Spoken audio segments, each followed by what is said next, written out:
Well, Donald Trump is expected to make his case for a budget that boosts defence spending when he addresses Congress in just a few hours. Yeah, but the US president's plan could mean steep cuts for government departments and also foreign aid. Now, when it comes to US foreign aid, there are some big numbers to be read. In 2015, the total across all government agencies amounted to more than $48 billion.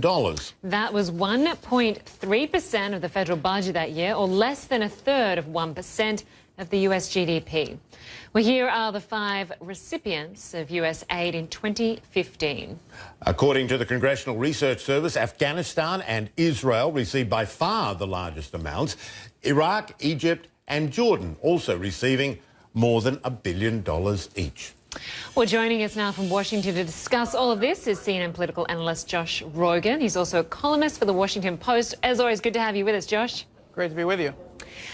Looking at this budget, there are huge cuts, and as you'd expect, Democrats are against them, but somewhat perhaps surprisingly, some leading Republicans are also against it.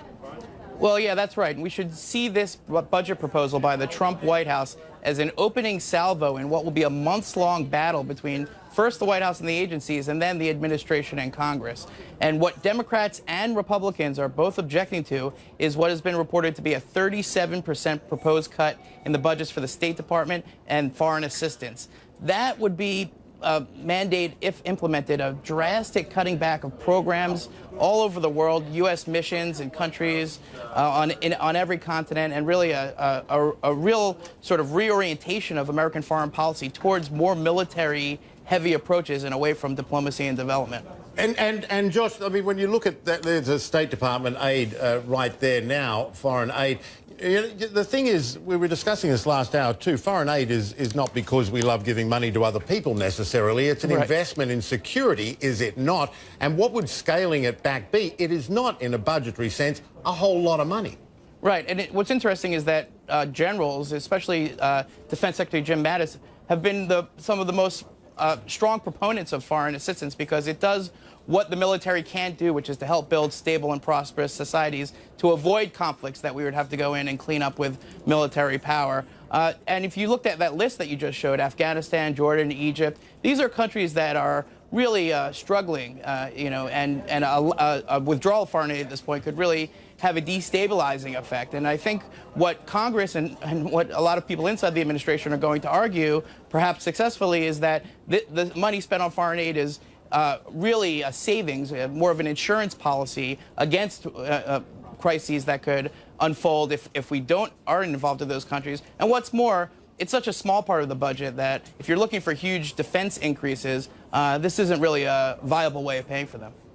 It's interesting to note that even though Republicans do have the majority in the House and Senate, they do need Democrats to get the budget over the line. That's right. How can the president reach out across the bridge to get them on board with some of his measures?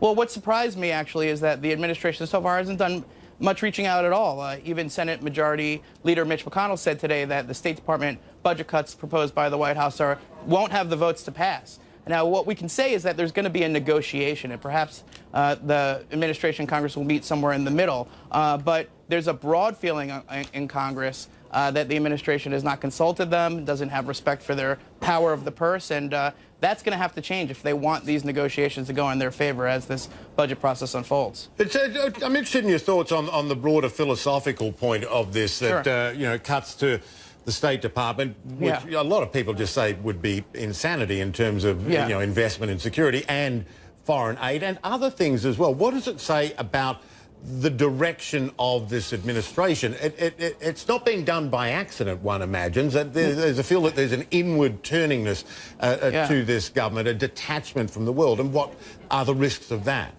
Well, yes, you're exactly right. I think there are two things going on here. There's always been a portion of the Republican Party that believes that the State Department is bloated, spends too much money on things that are not important, and has priorities that don't reflect American interests and values. Then you add to that this administration, this president, has promised to reorient everything, including foreign policy, to focus on what's good for America and Americans first.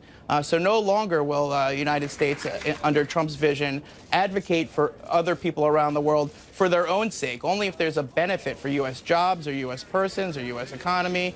And that is a radical change. Now, again, there will be resistance as the Trump White House tries to implement that strategy, but that's how they're thinking, and that's what this budget proposal reflects. All right, Josh Rogan, good to have your analysis on all of that.